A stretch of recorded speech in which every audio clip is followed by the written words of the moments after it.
New goaltender Bailey Wentz recorded her first career shutout in the tie, and we have more with her in this week's Meet a Marauder. When I talked to coaches and players before the season started, they said there were a lot of young and inexperienced players, so they weren't really sure who would step up at each position. The Frozen Four is becoming synonymous with heartbreak for UND fans. Tonight was just putting the dagger in a little more as they had to watch Boston University and Providence battle for the national championship.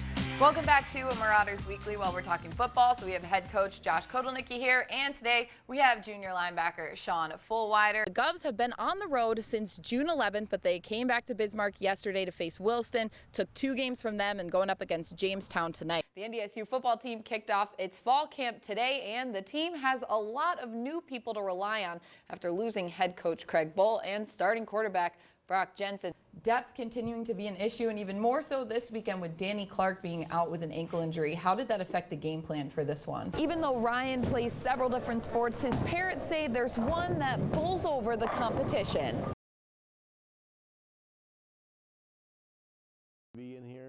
Most of Marv Mutzenberger's life revolves around religion. This is where we start the worship service in the Presbyterian Church. He preaches at this church in Bismarck now. He's a Lutheran minister and a religion professor at Bismarck State College. And preaches a sermon. But the church isn't the only place Marv feels a spiritual connection. I can't think of a better thing to do in your time off than be on a baseball field. Since 1978, he's been an umpire in the Bismarck-Mandan area. Marv played the beautiful game until he was 40 years old, but he couldn't give it up then. I come out here and I really don't think about anything except baseball. My mind is free of my everyday duties. It's really almost like a vacation.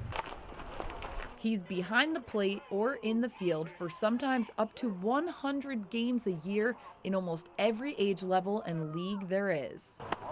When he turned 80 in June, he wanted to do something special, so he thought, what better way to celebrate than by umping a game? And every batter that came up that evening said, "Happy birthday, Grandpa." And the players mean that as a term of endearment. He helps kids understand the game of baseball, not just from the rules aspect, but also, how to be a teammate, and how to get along with the umpires, how to get along with your coaches. So it's been a great experience with him. Despite his years of experience, Marv says you're never too old to learn. I may be the oldest, but I certainly don't claim to be the smartest. There are young guys who know the technicality of the rules better than I do. After 4 decades being called blue, his passion for the game hasn't gone away. There's no doubt it's the American game, and I'm glad to be involved in it, and I feel so lucky to be able to do it at age 80. And he plans to stay behind the plate as long as he can. With the spotlight on Marv Mutzenberger, for NBC North Dakota Sports, I'm Marisa DeCandido.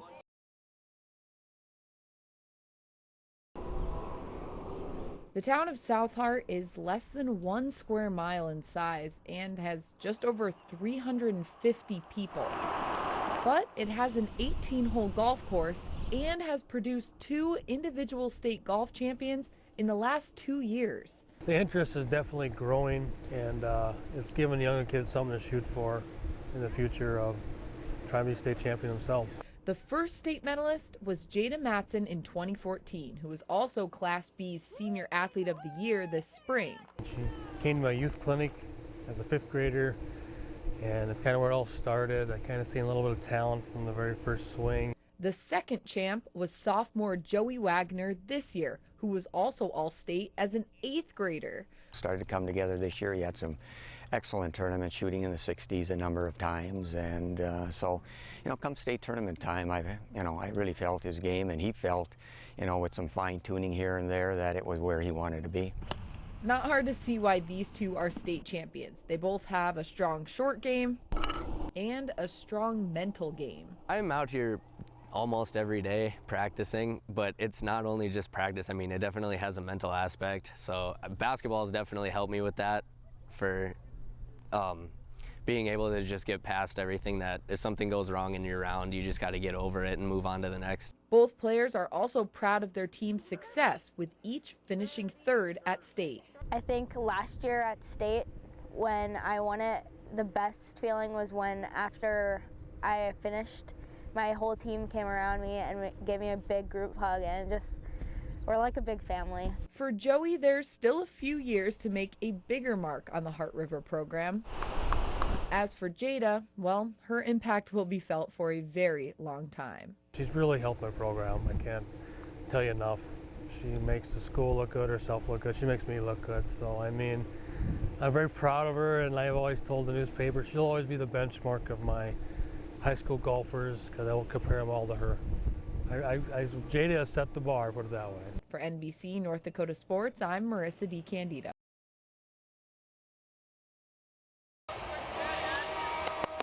Bismarck has needed this for so long. There's so many cities in the state that have nice ballparks, and now we can join the ranks with them. We've been watching it over the last several months being built, and we're excited. Baseball's kind of in our blood, and we've played it for a number of years, and to come out here and have a great facility like this is absolutely outstanding for the community. We've been waiting for this for over a year now, and it's just exciting. I came early to look over the facility. It is beautiful. Go Mason! I talked to my grandson yesterday, and he was really pumped up about it, and being the first ones to play here, and he would like to be the first one to hit a home run. It's a cool opportunity. It's one of those things that you only get one team that gets to open it up, so I'm glad it could be us. They got a lot of work to do yet. It's a little loud. But just to come and see my son play and the Senators, it's just going to be a great day. It's a big moment. It's something that we'll all remember, being able to play the first game, and everybody wants to be that, get that first hit, get that first stolen base. You can be proud of a facility like this. When your community has something like this nice, it makes you play a little better. We want to come out and play good baseball, and everybody get along and hopefully come out with a W.